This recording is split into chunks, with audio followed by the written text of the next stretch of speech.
Alhamdulillahi Rabbil Alamin. Wassalatu wassalamu ala ashrafil mursalin. Wa ala alihi wa sahbihi wa man tabi'ahu wa nasarahu. Wa jahada fillahi haqqa jihadih, amma ba'd. Terima kasih pada semua yang menonton di Tadabbur Center pada pagi ini, yang bersedia daripada awal lagi, yang mungkin menunggu-nunggu segmen Ibrah di Radio IKIM pada Radio IKIM dah. Menunggu segmen Ibrah, menunggu segmen tafsir mingguan pada pagi ini di page Tadabbur Center. Terima kasih juga pada rakan-rakan yang menonton di IG Syahri Abdul Rahman. Dan pada 20 Syawal yang diberkati hari Jumaat ini, kita memilih satu topik, iaitulah kepimpinan majikan. Teladan dari kisah Nabi Sulaiman alaihi salam dalam surah An-Naml. Ayat yang bakal kita bicarakan adalah ayat 15 hingga 44. Ayat 15 hingga 44. Namun demikian, kita tak akan mampu dalam tempoh 1 jam untuk pergi satu persatu dari ayat ke ayat. Bahkan pengajaran sebenarnya sangat banyak kalau kita teliti melihat dari ayat ke ayat, dari kalimah ke kalimah.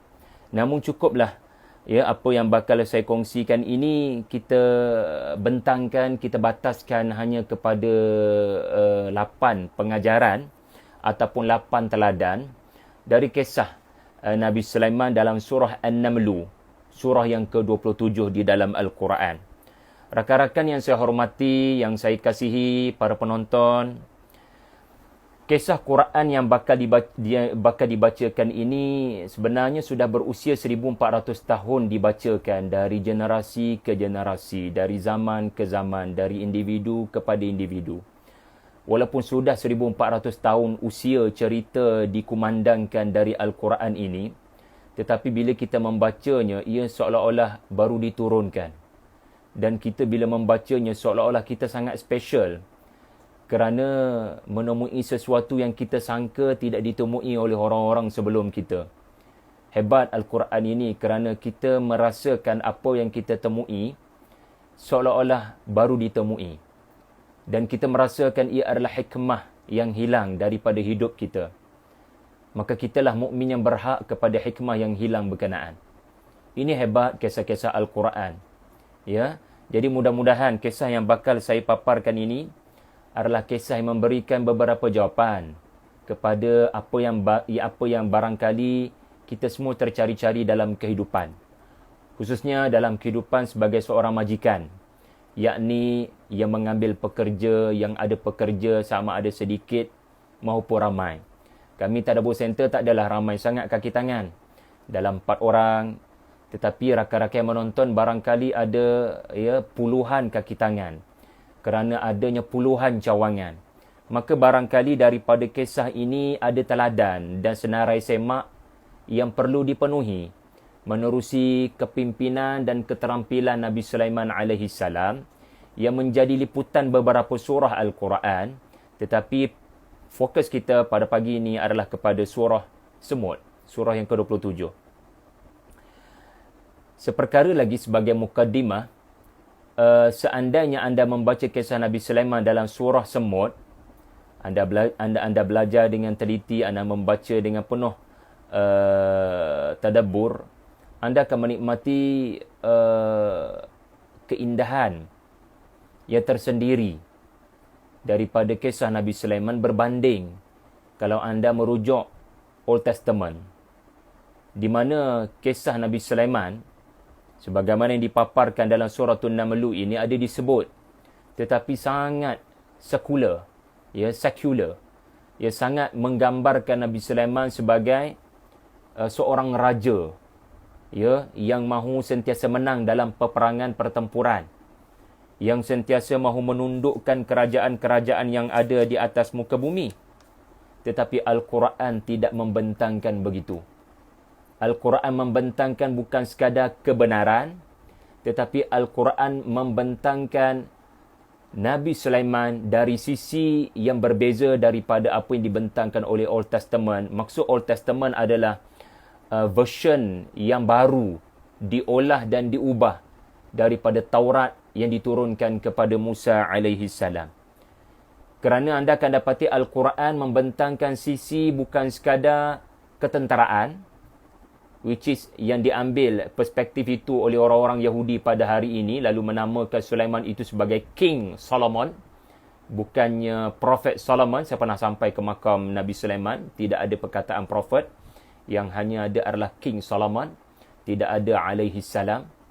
Jadi tidak peliklah kenapa Zionis begitu seronok dengan agenda mereka, kerana perspektif yang mereka letak kepada Nabi Sulaiman adalah perspektif yang bukan Quranik. Kerana Al-Quran bila membentangkan cerita Nabi Sulaiman, anda akan dapati membentangkan cerita Nabi Sulaiman dari dimensi seorang pemimpin yang banyak bersyukur, seorang pemimpin yang banyak berdoa, seorang pemimpin yang sangat risau syukur boleh keluar daripada hati dia. Seorang pemimpin yang sangat memerangi rasuah. Seorang pemimpin yang sangat mementingkan integriti kaki tangan dan bala tenteranya. Seorang komander perang yang sangat bijaksana mahu mengelakkan peperangan dengan cara memberikan ancaman. Turhibuna bihi aduwallahi wa aduwakum. Uslub persuratan Nabi Sulaiman, anda akan dapati kalau anda kaji adalah uslub yang menimbulkan ketakutan, agar berlakunya mengelak pertumpahan darah. Ini kalau kita kajilah. Jadi ini antara kelebihan Al-Quran berbanding kita nak mencari Israiliyat. Baiklah, untuk makluman semua, saya akan berkongsi 8 pengajaran daripada kisah Nabi Sulaiman. Tetapi alangkah baiknya terlebih dahulu saya terangkan sinopsis secara ringkas apa yang dikandung daripada ayat 15 hingga 44. Dengan ringkas-ringkas je lah sinopsis dia terlebih dahulu. Sebab kalau kita tak tahu cerita secara kronologi, nanti pengajaran sekejap lagi kita pening kepala. Ustaz ni cakap babak mana ni? Sebab pengajaran yang saya susun kejap lagi, dia tidak based on kronologi. Pengajaran ni ataupun orang panggil analisis, dia mencapah. Dia akan ambil mana-mana babak yang ada sebagai pengajaran untuk diamalkan dalam kehidupan. Tetapi dari sudut kronologi, pertama sekali, Nabi Sulaiman alaihi salam sedang membawa bala tenteranya daripada jin, manusia dan burung menuju ke satu lokasi barangkali untuk menyebarkan Islam di satu negara. Tiba-tiba dalam perjalanan berkenaan, Allah Ta'ala menceritakan baginda terserempak dengan lembah semut. Maka semut-semut ini bersegera bergegas memberikan laluan supaya tidak dipijak oleh Nabi Sulaiman dan pasukannya. Allah Ta'ala bagi Nabi Sulaiman boleh dengar suara permaisuri semut memberikan arahan agar line clear, clearkan semua jalan ni. Jangan buat gangguan kepada Nabi Sulaiman nak lalu. Lalu Nabi Sulaiman tersenyum dengan ungkapan semut berkenaan. Allah Ta'ala bagi pada Nabi Sulaiman boleh dengar suara permaisuri semut. Kemudian baginda meneruskan perjalanan hinggalah sampai di satu hentian. Barangkali memerlukan air, lalu tugas mengenal pasti di mana lokasi air adalah tugas burung hudhud. Lalu bila pemeriksaan dilakukan kepada bala tentera di tempat rehat RNR, didapati orang penting yang diperlukan tidak ada. Burung hudhud tidak ada. Tetapi tidaklah lama mana burung hudhud itu tak ada. Barangkali selang beberapa minit burung hudhud telah kembali. Tetapi Nabi Sulaiman sudah bersiap sedia untuk menimpakan ancaman, hukuman. Kerana kamu telah tiada pada waktu yang saya perlukan kamu ada. Tetapi Hudhud punyalah berani. Hudhud berkata, saya ada informasi yang tuanku tak ada. Informasi saya adalah berdasarkan penyelidikan saya lakukan, wahai tuanku. Dan saya tak kisah tuanku nak timpakan apa-apa. Yang penting saya berani kerana benar. Ini demi organisasi kita. Lalu burung hudhud melaporkan adanya Empire Sabak yang diperintah oleh seorang permaisuri yang hebat kerajaan dan arasnya. Namun tuanku, mereka menyembah matahari, syirik kepada Allah. Lalu Sulaiman alaihi salam apabila mendengar laporan panjang lebar daripada Hudhud, Sulaiman alaihi salam mengatakan, baiklah, aku tidak mengiyakan, aku tidak menafikan. Untuk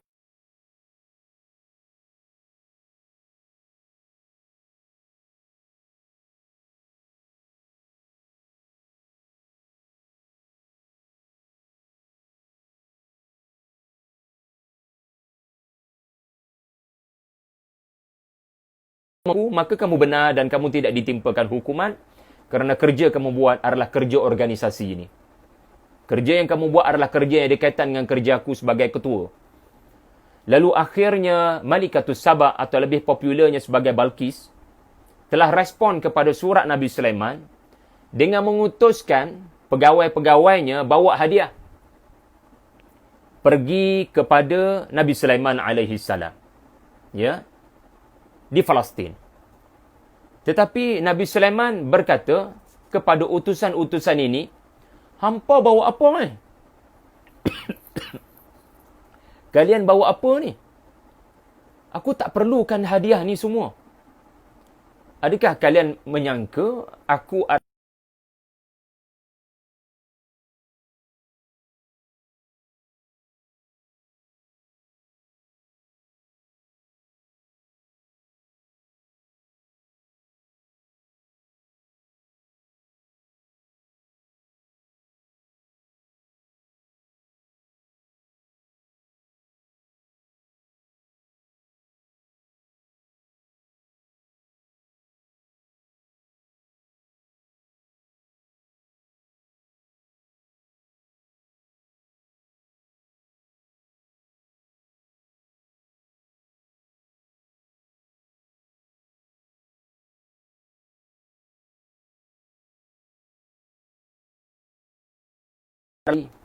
hatta semut pun sebut nama Nabi Sulaiman dalam surah ni. Jadi Balqis bukan tak kenal. Balqis punya R&D power. Dia buat kajian. Dia bukan jenis pengikut-pengikut dengan menteri-menterinya yang tak buat kajian. Jadi Balqis mengelakkan konfrontasi.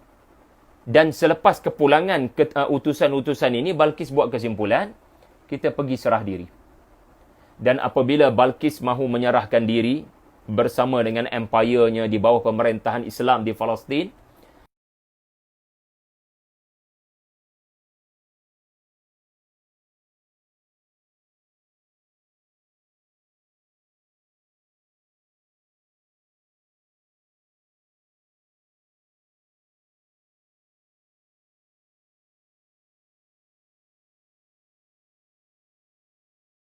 pindahkan. Lalu tercengang Malikatus Saba apabila ditanya, macam ni ke arash kamu? Lalu dia kata, macam ni kot. Dia tak boleh nak menerima hakikat itu adalah arashnya yang sudah berjaya dipindahkan begitu sahaja oleh lelaki yang soleh. Lalu yang kedua adalah lantai istana, kaca di bawahnya air, disangkanya tasik. Lalu dia tercengang, dia tunduk akhirnya kepada kompetensi kepakaran orang-orang Islam waktu itu yang hebat dalam bahagian seni bina. Orang Islam jauh lebih maju daripada orang-orang Sabak. Apa agaknya menyebabkan mereka maju ke depan? Teknologi apakah ini? Ya, sehingga aku sangkakan air kolam. Aku singkatkanlah aku punya kain ni. Tetapi akhirnya apa yang terjadi adalah Sulaiman menegur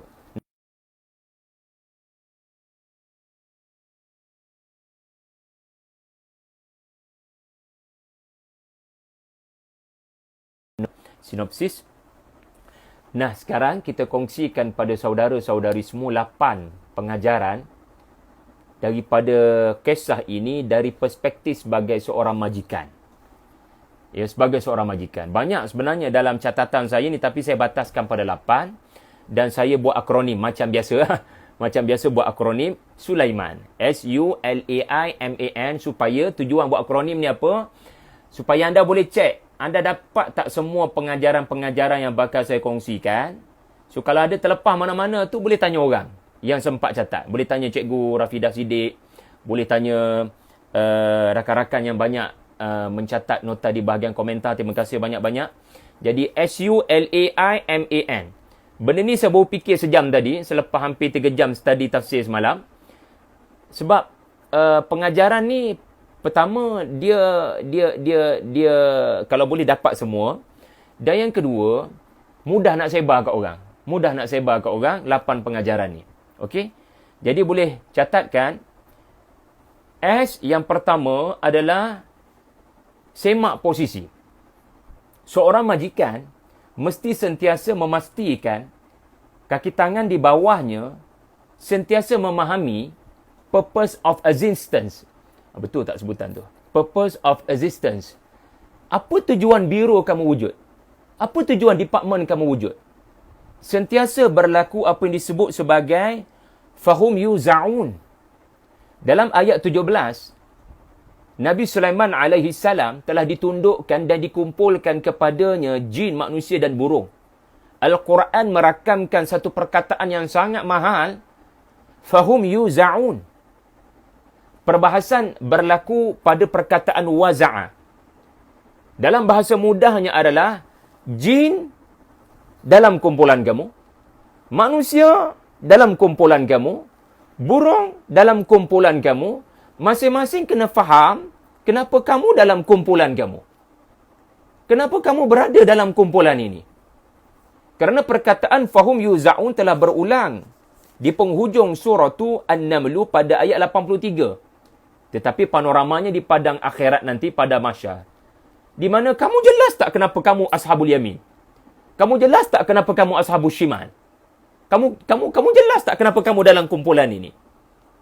Jadi, seorang ketua, seorang majikan, seorang yang bernama Sulaiman alaihi salam, dan ada sebab jin didahulukan, sebab mereka paling as'ab, paling sukar dan sulit untuk mematuhi arahan daripada manusia yang bernama Nabi Sulaiman.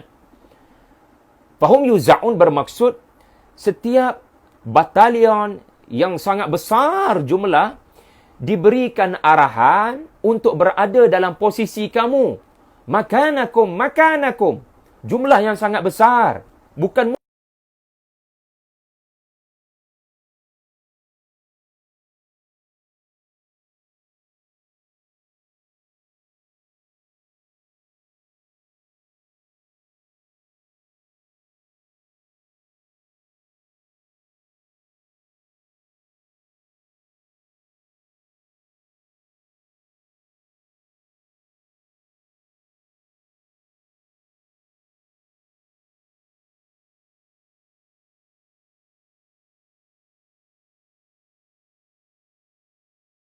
bir supaya tidak lompat posisi berlaku. Dalam perkataan mudahnya, masing-masing peher. Dia buat kerja kepada dia. Dan macam mana kerjanya, walau kecil macam mana sekalipun, boleh beri kesan dan sumbangan pada organisasi ini. Seolah-olah orang-orang kanan, menteri-menteri kanan kepada Nabi Sulaiman, menjelaskan semula atau barangkali bertanya kepada bala tentera. Sebut balik apa tujuan kamu dalam kumpulan ini. Apa tujuan kamu wujud, wahai burung? Apa tujuan kamu dalam pasukan manusia? Apa tujuan pasukan jin? Masing-masing kena jelas apakah tugasan mereka dan masing-masing jelas bagaimana tugasan mereka berkaitan dengan tujuan organisasi ini wujud. Sebab itulah sesi-sesi seperti ini yang menyebabkan burung hudhud jelas tujuannya apa dan dia berani bertindak sebentar lagi. Kerana apa? Kerana dia jelas tujuan dia sebagai burung hudhud. Dia bukan sekadar kumpulan burung yang disebut oleh ahli-ahli tafsir untuk memberikan teduhan kepada bala tentera Islam dalam perjalanan tarik matahari, maka burung-burung inilah yang bagi tuduhannya. Tetapi ada lagi yang lebih berperanan besar, bukan sekadar burung tetapi al-hudhud. Jadi al-hudhud ini jelas kerana hasil yuza'un ini dia sentiasa diperjelaskan, refresh, dia macam retreat lah. Sentiasa disegarkan apa tujuan saya, apa function saya dalam organisasi ini. Oh, tujuan saya adalah untuk membantu Nabi Sulaiman mengenal pasti hala tuju di manakah lagi negara yang tidak menyembah Allah. Lalu kita mesti mensasarkan organisasi ini ke sana.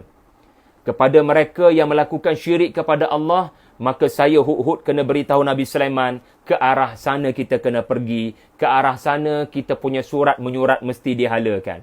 Ya, seolah-olah hud-hud ini seperti waste. Ya, walaupun kecil tubuhnya tetapi fungsinya adalah director. Fungsinya adalah advisor.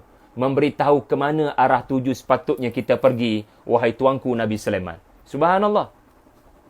Jadi inilah yang menyebabkan perlunya tafakkud. Ada satu perkataan penting juga muncul pada ayat 20, iaitulah tafakkud ataupun fi'il madinya wa tafaqqadat tayr. Ya, pada ayat 21, bukan ayat 21, ayat yang ke-20. Tafaqqada wa tafaqqada. Ya, kata Ibnu Ashur, asal perkataan ini faqada yang berarti hilang. Maka tafakud adalah menyemak ataupun mengenal pasti siapa dia tak ada. Gitu. Siapa dia tak mari ni? Faqada. Ya, iaitulah meminta kepastian siapa tidak ada. Dalam perkataan lain, pemeriksaan mengejut. Sebab biasanya pemeriksaan spot check mengejut ini boleh tahu siapa ada, siapa tak ada. Kebanyakannya tak ada. Sebab mengejut. Jadi, apabila tafakud dilakukan, ialah macam mana kita nak pastikan ya staf berkenaan jelas ya tujuan dia berada dalam organisasi ini kalau dia tu tak ada di pejabat. Jadi tafakud ini adalah kita melakukan mesyuarat mengejut ya supaya kita dapat mengenal pasti tiada ataupun ada dia, dan sekiranya dia ada, barulah kita boleh bertanya, ya kamu tahu tak kenapa kamu ya berkhidmat dalam jabatan burung, ya? Kenapa kamu berkhidmat dalam departmen sekian-sekian, ya. Ini semak posisi, ya, satu pengajaran daripada perkataan fahum yuzaun dan perkataan tafaqqada. Yang kedua, utamakan syukur. Kaki tangan kita, ya, mereka yang bekerja di bawah kita mesti dibesarkan, dididik dengan mindset orang yang sentiasa menghargai apa yang Allah Ta'ala sedang berikan dan tidak keterlaluan bercita-cita kepada apa yang belum Allah Ta'ala berikan. Syukur ni bukan bermaksud saya bekerja fisabilillah, saya tak perlukan gaji. Bukan, itu bukan maksud saya. Maksudnya adalah dalam dunia persaingan hari ini, organisasi A, organisasi B, organisasi C, kerana adanya market yang sama, customer yang sama, klien yang sama, maka berebut belaka. Bila berebut ni boleh berlaku hasad dengki ni. Kita merasakan dia mendapat kelebihan. Dia ambil downline saya. Dia ambil crowd saya. Dia ambil follower saya. Lalu apa berlaku? Atas hasad dengki, kita mengatur rencana. Na'udzubillah. Sepatutnya organisasi kita dibangunkan dengan doa Nabi Sulaiman dan Nabi Daud pada ayat 15. Iaitulah dasar alhamdulillah. Segala puji dan segala terima kasih pada Allah. Ya, walaupun kita tak ramai mana, kita punya follower katakan contoh, ataupun kita punya pembeli, klien tidak ramai mana, tapi alhamdulillah kita akan bergerak lebih maju. Ya, Allah Ta'ala bagi pada orang lain follower yang lebih ramai, klien yang lebih ramai, agar kita belajar daripada kelebihan mereka. Dan bukan sebaliknya, kita dengki cemburu kepada nikmat yang Allah kurniakan kepada orang lain. Ya, dasar kita adalah alhamdulillahilladzi faddalana ala kathirin min ibadihil mu'minin. Ya, memanglah kita tak dapat apa yang organisasi itu dapat. Tetapi ayuh sama-sama kaki tangan semua sebut masing-masing apa Allah bagi pada kita yang Allah tak bagi pada mereka. Bawa mindset ni. Dan kita kena bagi tahu pada staff kita, la in syakartum la azidannakum, ya, apa yang disebut dalam surah Ibrahim, la in syakartum la azidannakum. Bila kita punya dasar bekerja adalah ibadah, dan ibadah ini asasnya adalah syukur pada Allah, alhamdulillah. Ya, orang lain Allah Ta'ala bagi lebih supaya kita belajar daripada diorang. Sebab rezeki masing-masing. Adapun yang kedua, ya, Allah Ta'ala menguji kita. Allah Ta'ala nak menguji kita. Liyabluwani aashkuru am akfur. Dengan rezeki yang Allah Ta'ala bagi banyak pada orang lain, Allah nak uji kita. Adakah waktu ini, ya, kita terlupa yang sekarang Allah Ta'ala bagi banyak perkara pada kita yang tidak dikurniakan kepada orang lain. Ya, kena bawa pemikiran itu. Allah Ta'ala bagi pada kita pertama, ya, orang belah sana katakan dia diberikan Allah rezeki RM yang banyak, tetapi kita Allah Ta'ala bagi bukan setakat RM, walaupun tak boleh melawan mereka, tetapi Allah Ta'ala bagi, ya, barangkali rezeki lain. Jadi cuba senaraikan, cuba minta kaki tangan kita berfikir sejenak. Dan la in syakartum la azidannakum ditafsirkan dalam surah ini. Suratul Naml. Iaitulah apa? Bila Nabi Sulaiman bersyukur pada Allah atas nikmat kerajaan yang diwariskan oleh ayahnya kepadanya. Dia bersyukur pada Allah. Bersyukur dalam arti kata, insya-Allah kerajaan yang ayah bagi ni saya akan buat lebih baik. Antara cara saya bersyukur dengan nikmat kerajaan dan kekuasaan ini adalah dengan saya akan gunakan kerajaan ini, bukan saya digunakan oleh kerajaan ini, saya akan gunakan kerajaan ini sebagai platform untuk saya menyebarkan dakwah.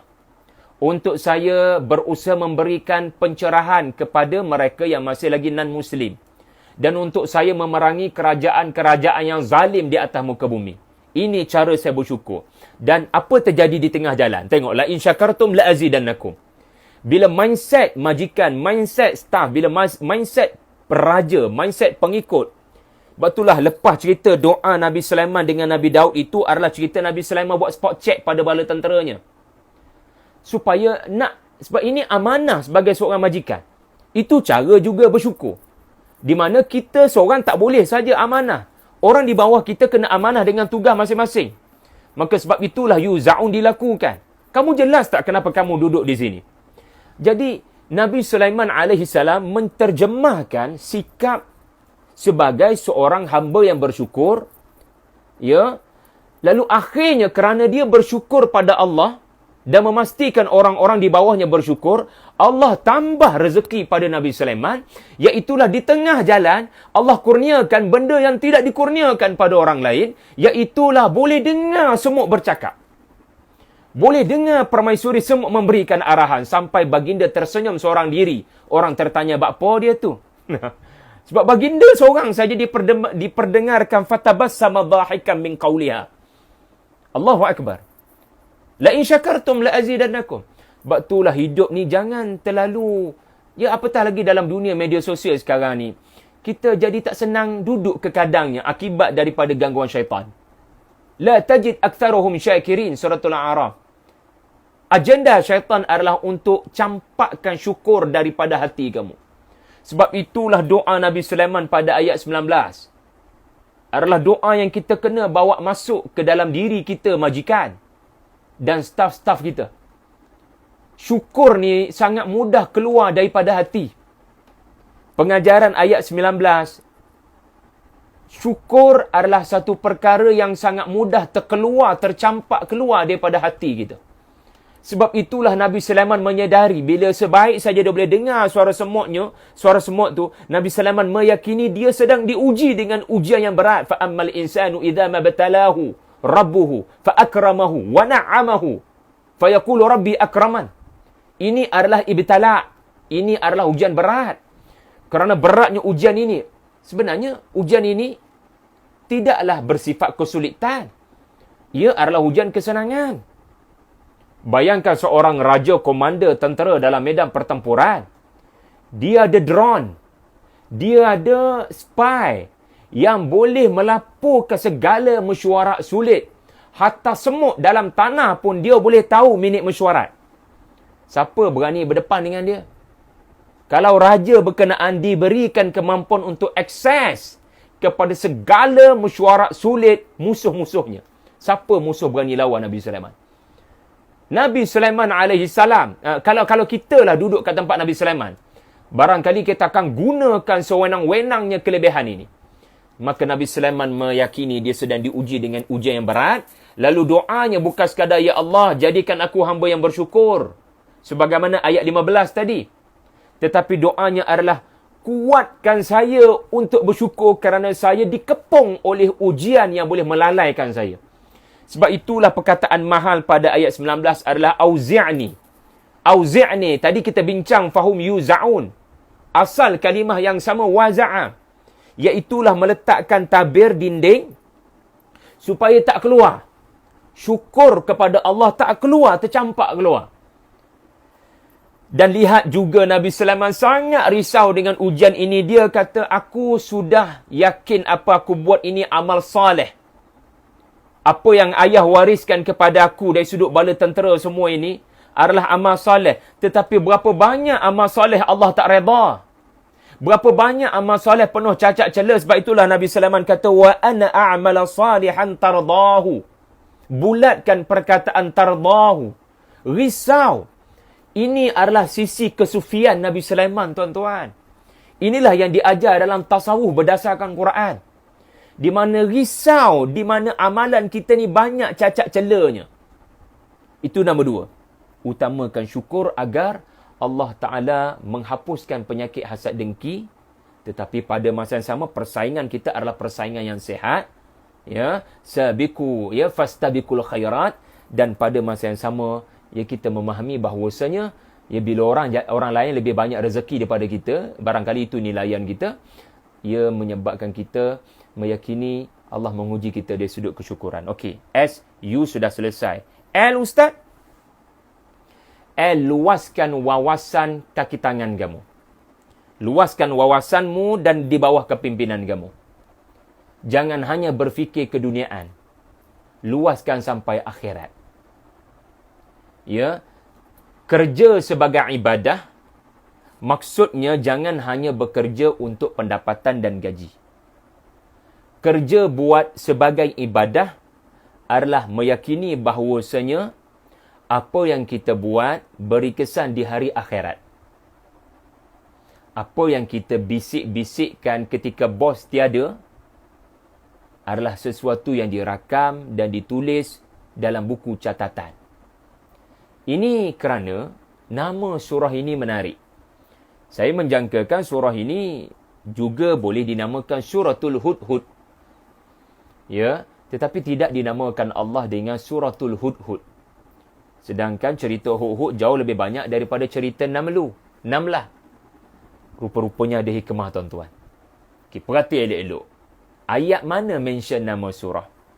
Ia adalah ayat 18.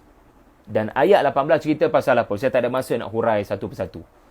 Ayat 18 ajar kita dua benda. Beri perhatian. Dan kedua-dua perkara ini ada kaitan dengan akhirat. Wawasan keakhiratan. Iaitulah yang pertama sekali, Nabi Sulaiman. Ya, Nabi Sulaiman. Allah Ta'ala bagi dia boleh dengar benda yang mustahil kita boleh dengar. Itu kalau kita sebagai tentera Nabi Sulaiman waktu itulah.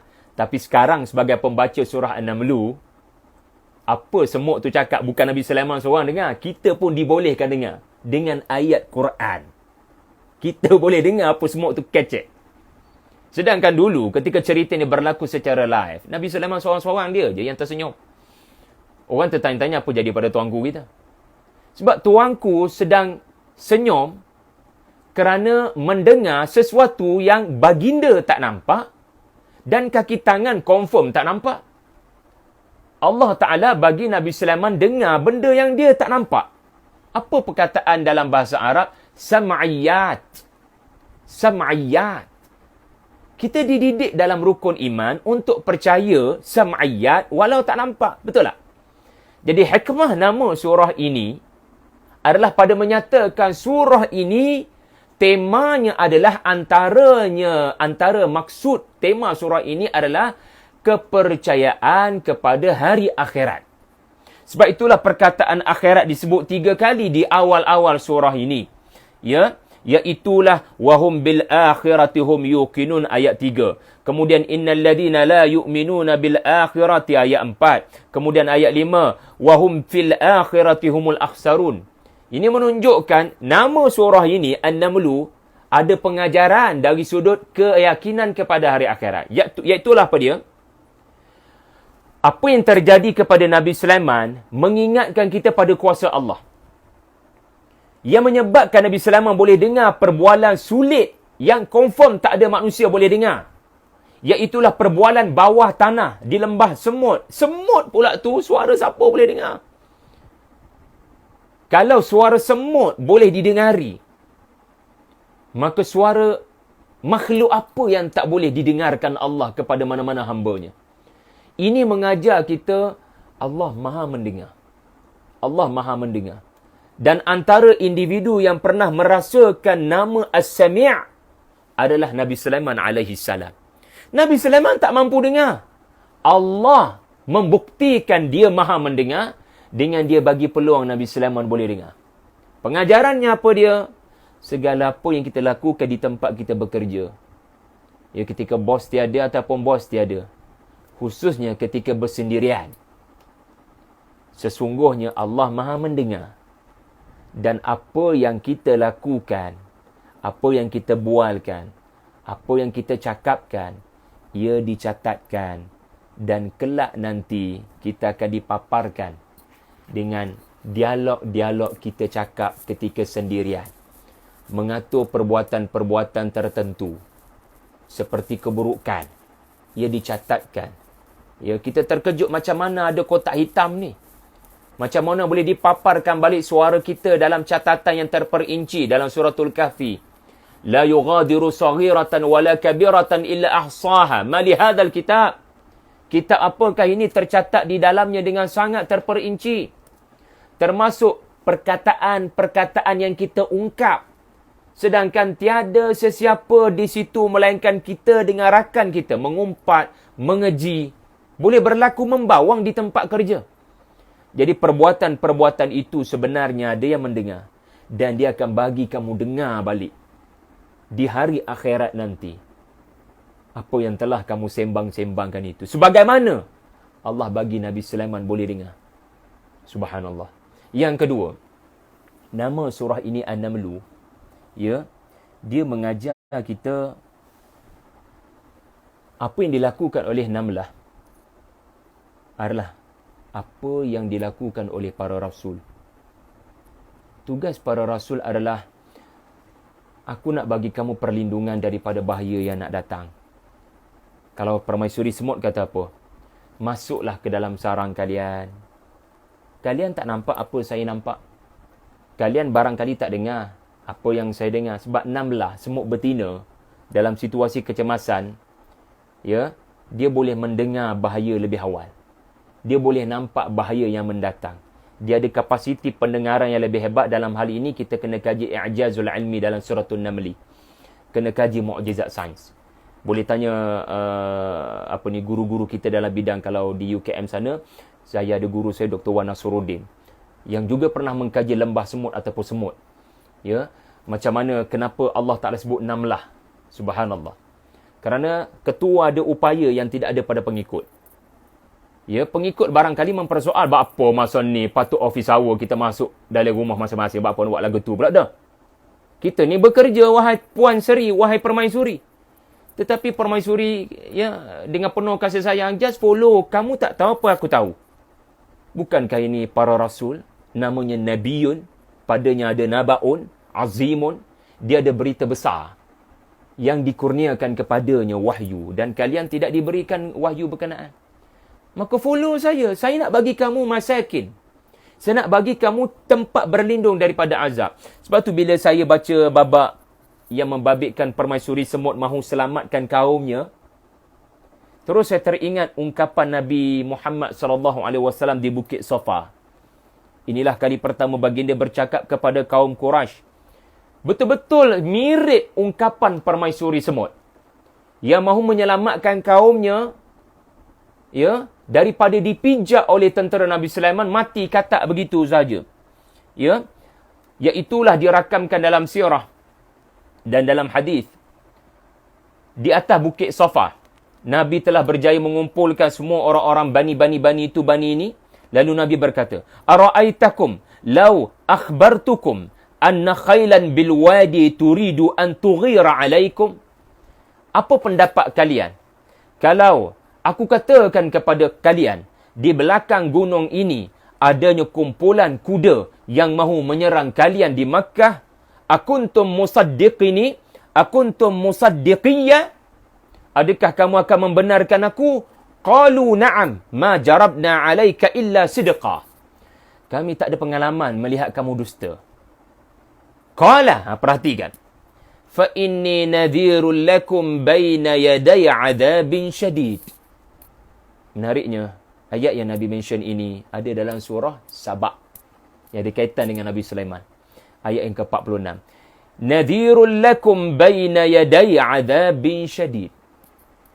Iaitulah Nabi kata, aku ni pemberi peringatan pada kamu pada bahaya nak datang. perangai hampa ni perangai yang melayakkan azab tu datang. Kalau aku beri peringatan pada kalian, mudah-mudahan kamu selamat daripada azab itu sebagaimana kaum Yunus. Tapi kalau kalian engkar pada inzar ini, kalian boleh terkena bahaya berkenaan. Mirip tak dengan ungkapan permaisuri semut yang berkata, selamatkan diri kalian, ada bahaya nak datang. La yahtimannakum Sulaiman wa junuduh wa hum la yash'urun. Allahu akbar. Jadi mendidik akhirat. Mendidik akhirat, ya, kepada kaki tangan kita. Itu wawasan akhirat ataupun SUL. Luaskan wawasan, didik kaki tangan kita dengan segala bual bicara kita. Ya, sebenarnya Allah mendengar. Ya, bayangkan begini je.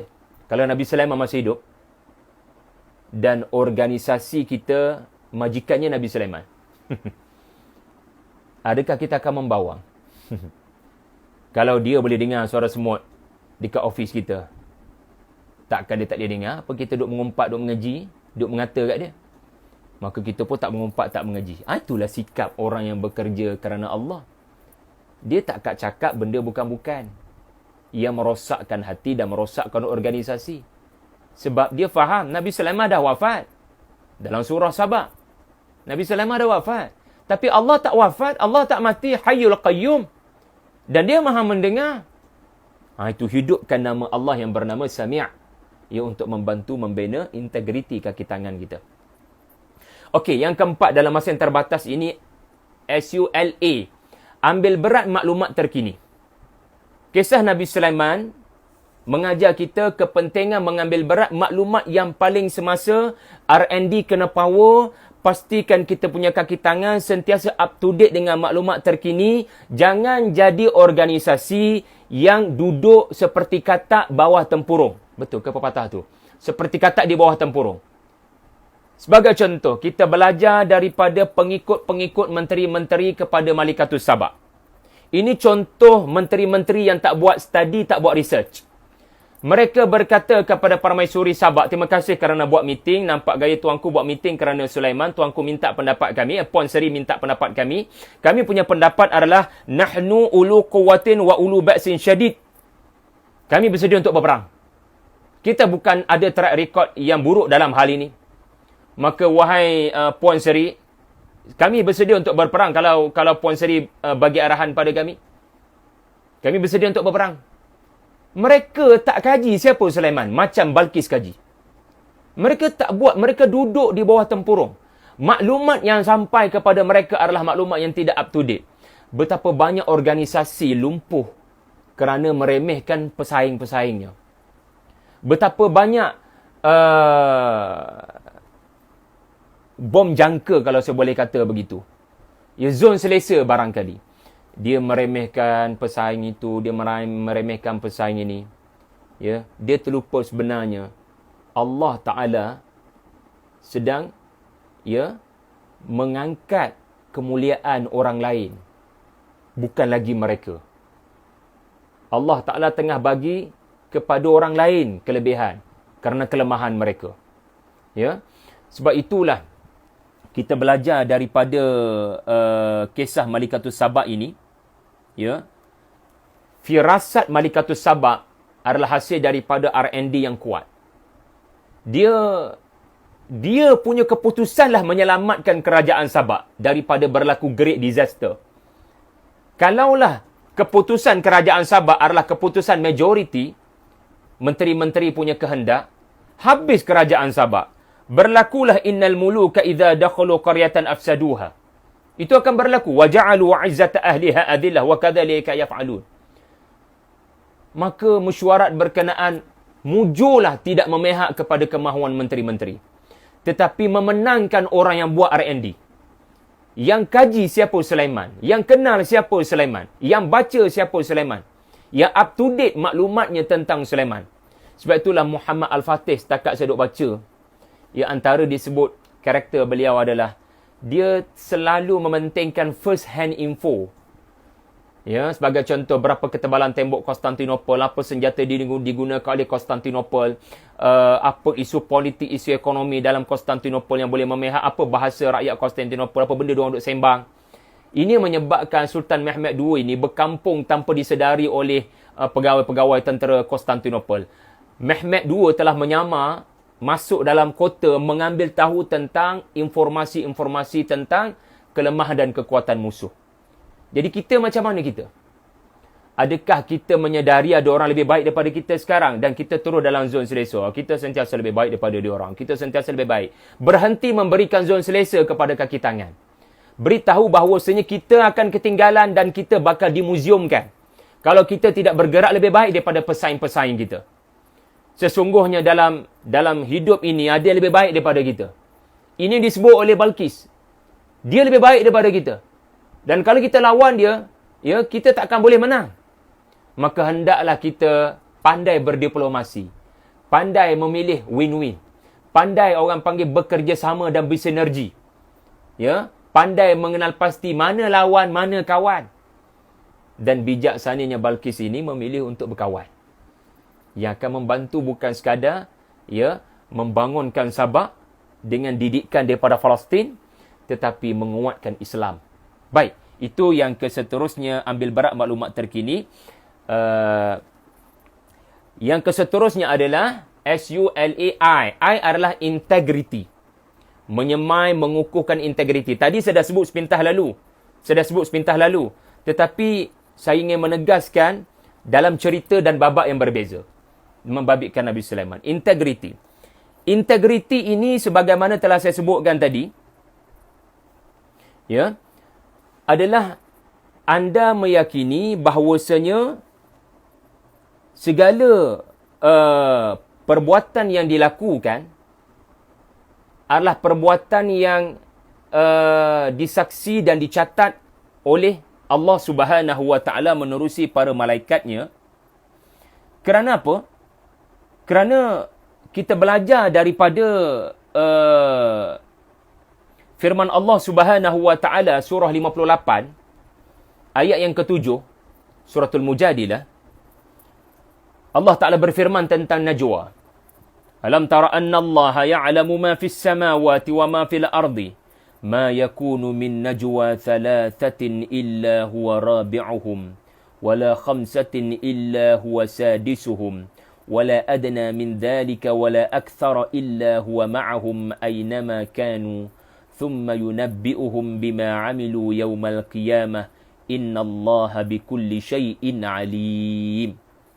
Yang bermaksud lebih kurangnya tidak ada yang berbisik-bisik melainkan Allah lah yang keempat. Tidak ada yang berbisik-bisik 5 orang melainkan Allah lah yang keenam. Ya, sama ada jumlah lebih besar atau jumlah lebih kecil daripada itu, Allah Taala ada di mana-mana. Maka didiklah kita punya kaki tangan dengan ya ayat-ayat seperti ini ataupun babak seperti Malikatus Sabak tidak menyedari mesyuarat sulitnya didengar oleh burung hudhud. Ingat ya, burung hudhud tidak sekadar mencampakkan surat lalu terus pulang ke Palestin. Kerana menarik, saya bincang benda ini dalam buku teduhan. Tuan-tuan boleh belilah buku teduhan saya. Idhab bi kitabi hadha fa'alqih ilaihim thumma tawalla anhum. Apa maksud tawalla anhum? Kalaulah bermaksud balik ke Palestin segera, tak perlu mention, tak apa. Sebab memang itulah ya kebertanggungjawatan hudhud, dah letak surat tu baliklah. Tetapi ada tafsir menyebut tawalla anhum adalah berpaling daripada diperhatikan oleh mereka dan stay di mana-mana posisi seumpama CCTV, perhatikan mesyuarat mereka kepada surat yang kau dah jatuhkan. Kerana di situ kita akan tengok maklumat yang bakal kau beri padaku, wahai hudhud, adalah maklumat yang akan membantu kita lebih jelas tentang karakter Malikatus Sabak. Bila kita jelas siapa beliau, kita tahulah apa yang terbaik untuk beliau. Jadi sebab itulah dilaporkan dengan terperinci daripada ayat 29 sampailah kepada ayat 35, iaitulah mesyuarat sulit yang diadakan oleh Balqis dengan menteri-menterinya untuk berdepan dengan Nabi Sulaiman sebagaimana dalam surat. Ya, rupa-rupanya sepanjang mesyuarat itu terjadi, ya, ada yang memasang mata-mata perisik dan CCTV. Dan maklumat itulah yang dibocorkan kepada Nabi Sulaiman menyebabkan Nabi Sulaiman sudah get ready.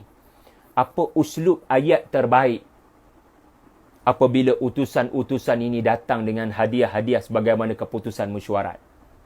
Ya, sebab itu uslub surat Nabi Sulaiman adalah uslub yang kalau kita ada masa kita bincang pada masa akan datang, irji' ilaihim falanatiyannahum bijununin la qibala lahum biha walanukhrijannahum minha adillatan wa hum saghirun. Perkataan yang diungkapkan oleh Malikatus Saba telah diungkapkan oleh Nabi Sulaiman. Malikatus Saba kata apa? Waja'alu a'izzata ahliha adillah. Tiba-tiba Nabi Sulaiman berkata walanukhrijannahum minha adillah. Lalu pastinya surat Nabi Sulaiman ini mengejutkan Balqis. Mana dia tahu aku sebut benda ni? Kita sangat takut kalau dia menukar kita kepada kehinaan. Sebab maklumat daripada Hud tadi. Jadi dalam hidup kita bekerja, kena sentiasa meyakini ada burung melihat kita. Maksudnya ada CCTV. Ya? Jadi integriti ini dia mengukuhkan poin saya yang saya sebut di awal tadi lah, agak bertindan poin ini. Tapi tak apalah tuan-tuan, bila kita bicara tentang luaskan wawasan akhirat tadi. Baiklah, dalam 9 minit lagi ni, sebelum saya tengok soalan-soalan, dan rakan-rakan yang di IG mungkin berbaki lagi 9 minit. Boleh catat siap-siap kot. Iaitulah, yang pertama Sulaiman, M-A-N. M tu adalah mesyuarat dan mendengar dengan teliti. Kemudian A adalah anti rasuah, rashwah.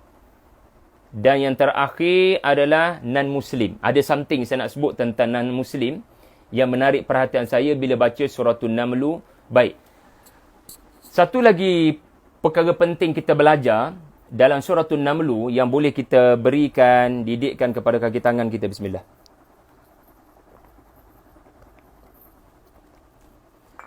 Kualiti yang seterusnya yang keenam, S-U-L-A-I-M. M adalah didik staf kita bukan sekadar menghadiri mesyuarat, tetapi mendengar dengan teliti.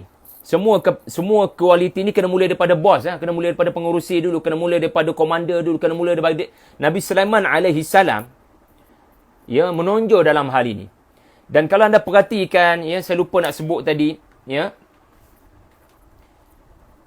banyak babak dalam surah An-Naml ini yang membabitkan kisah Nabi Sulaiman ini, babak yang memenangkan aspek mendengar dengan teliti. Mendengar dengan teliti. Dalam mesyuarat, apa tujuan mesyuarat dibuat? Apa tujuan mesyuarat dibuat? Mesyuarat dibuat adalah untuk tujuan mendengar. Mendengar pendapat yang berbeza untuk mempertimbang pelbagai faktor. CAF, consider all factors. Sebelum kita memutuskan sesuatu keputusan, jangan keputusan atas dasar emosional, tetapi mestilah atas dasar pertimbangan pelbagai sudut ataupun orang panggil apa, Edward di Bono panggil apa, six thinking hats berkenaan. Jadi, dalam suratul Naml kita dapat lihat bagaimana Nabi Sulaiman memberi telinga kepada laporan Hud. Tidak interrupt, tidak masuk campur pun. Okey, Hud bentang, apa alasan kamu? Dan Hud membentangkan ada berapa ayat, tuan-tuan? Ada berapa ayat? 23, 24, 25, 26. 3-4 ayat Nabi Hud bercakap. Nabi Sulaiman tak kacau dia bercakap.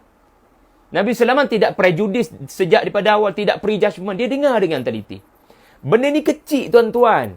Tetapi kualiti seseorang, pemimpin, kalau abaikan aspek ni, dia bukan dengar, dia buat-buat dengar. Dia boleh menyebabkan orang tak suka komunikasi dengan kita. Percayalah. Betul, benda-benda kecil macam ni kena jaga. Lepas tu nama surah ni membabitkan makhluk kecil. Supaya kamu jangan jadi orang yang mengabaikan benda-benda mikro ni. Betapa banyak orang dah tak suka sembang dengan dia sebab dia bukan dengar sangat aku cakap. Dia buat-buat dengar. Dan kalau dia dengar pun dia punya dia panggil selective listening. Dia nak dengar benda dia nak dengar je. Benda kita duk cakap daripada A to Z, dia nak dengar tertentu saja. Jadi ini bukan skill mendengar yang baik. Kemudian kita juga dipaparkan dengan Balqis mendengar pendapat. Balqis dah ada pendapat. Tetapi dia bagi ruang untuk mendengar pendapat barang-barang kali lah. Ada pendapat yang berbeza. Tetapi memang pendapat menteri-menterinya berbeza. Cumanya pendapat itu berbeza tak buat study. Tak study dengan lumat dan tepat. Kemudian kita dipaparkan juga dengan babak Nabi Sulaiman Nabi Sulaiman dah ada pendapat dia. Macam mana nak pindahkan Arash Balqis? Tapi still dia buka mesyuarat. Ada tak yang boleh datangkan Malikatus Saba punya Arash? Lalu Ifrit menawarkan diri. Masing-masing berlumba nak beri servis yang terbaik. Lalu respon pula orang soleh untuk beri pendapat yang terbaik. Ya, kalau Ifrit mengambil masa sejam, 2 jam meeting ni, yakni sebelum kau bangun daripada meeting, tasbih kafarah, aku boleh datangkan Malikatus Saba punya Arash sekelip mata sebelum kau mengerdipkan matamu kerana kekuatan doa orang-orang yang berilmu dengan ilmu daripada Taurat ataupun ilmu daripada Kitabullah.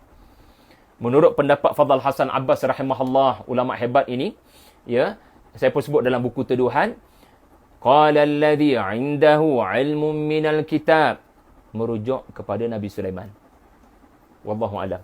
Kita hormati pendapat jumhur, tetapi pada masa yang sama tidak boleh dinafikan ada juga pendapat minoriti yang kuat juga hujahnya, kerana tiada yang lebih mengetahui tentang Alkitab melainkan Nabi sendiri. Jadi Nabi Sulaiman berdoa pada Allah, lalu datang terus Malikatus Saba punya Arash, lalu baginda mengatakan, aku sedang diuji Allah.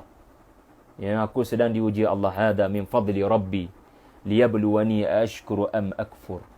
Jadi nak katanya, kalaulah ini pendapat yang benar, wallahu a'lam, maka Nabi Sulaiman dah ada pendapat. Lalu buat apa? Buat mesyuarat. Sebab tujuan mesyuarat adalah untuk melihat pelbagai sudut tentang sesuatu perkara. Decision kena matang. Okey? Dan jangan underestimate sesiapa dalam mesyuarat. Kerana huk-huk yang kecil itulah organisasi ini telah berubah hala tuju. Asalnya Nabi Sulaiman tuju ke satu tempat, sekarang Nabi Sulaiman menuju ke arah yang berbeza. Terima kasih hud-hud, makhluk yang sangat kecil, yang mana kalau dia tak ada pun tak adalah signifikan sangat. Tetapi inilah didikan kepada kita. Jangan remehkan sesiapa dalam organisasi. Hatta Syekh Aksyamsuddin dalam cerita Muhammad Al-Fatih, tuan-tuan boleh belilah buku saya Al-Fatih, dah lama dah saya tulis. Ya, dia bukan orang yang bawa senjata dalam 1453, peristiwa 1453. Dia hanya duduk dalam kemah saja beribadah, berdoa. Kenapa Muhammad Al-Fatih bawa orang tua ni? Rupa-rupanya peranan dia besar nanti di kemudiannya pada 21 April 1453. Orang yang kita anggap pendiam dalam mesyuarat inilah doanya menyebabkan, ya, kita tahu yang kita boleh menang. Sebab Syekh inilah bagi tahu, ya, bahawasanya dia bermimpi tentera Islam menang. Dan inilah yang membakar semangat Sultan Mehmed. Kerana mimpi Syekh Aksyamsuddin ada kebenarannya. Okey, dan nak habis dah, DIG lah, DIG minta maaf. Kemudian, ya, satu benda yang seterusnya, yang ketujuh, anti rasuah. Kita kena didik staf kita benci kepada rasuah dalam apa jua bentuk. Ya, kerana pada ayat 36, tuan-tuan boleh lihat, ya, bagaimana Nabi Sulaiman AS tidak terpukau mata pun dengan hadiah yang ditawarkan. Wallahu alam apa maksud hadiah di sini, tetapi ada para ulama menyatakan ia adalah rasuah. Kenapa? Kenapa rasuah? Sebab bila hadiah besar diberikan oleh kerajaan Sabak, harapnya apa? Harapnya apa? Nabi Sulaiman terimalah hadiah ini. Balqis nak menguji Nabi Sulaiman. Ya. Dan pada masa yang sama, dia mengharapkan agar belas kasihan dapat diberikan kepada kerajaan Sabak. Maknanya, dengan hadiah yang lumayan ini, jangan serang kami. Bagi kebebasan pada kami dengan amalan kami menyembah matahari. Maknanya hadiah itu diberi, tujuannya agar Nabi Sulaiman tak boleh buat kerja dia. Yang official, yang resmi. Maka itulah rasuah. Apa definisi rasuah dalam website SPRM? Penerimaan atau pemberian suapan sebagai upah atau dorongan untuk satu orang individu kerajaan kerana melakukan atau tidak melakukan sesuatu perbuatan yang rasmi. Suapan terdiri daripada wang, hadiah, bonus, undi, perkhidmatan, jawatan upah, diskaun. Sebagai contoh, seorang kontraktor telah menghadiahkan seutas jam tangan kepada seorang pegawai kerajaan kerana telah meluluskan projek kepada syarikat milik kontraktor berkenaan. Jadi, didik staf kita ungkapan Zulkarnain. Didik staf kita ungkapan Nabi Sulaiman. Kalau ungkapan Nabi Sulaiman, atumiddunani bimalin فَمَا آتَانِيَ اللَّهُ خَيْرٌ مِمَّا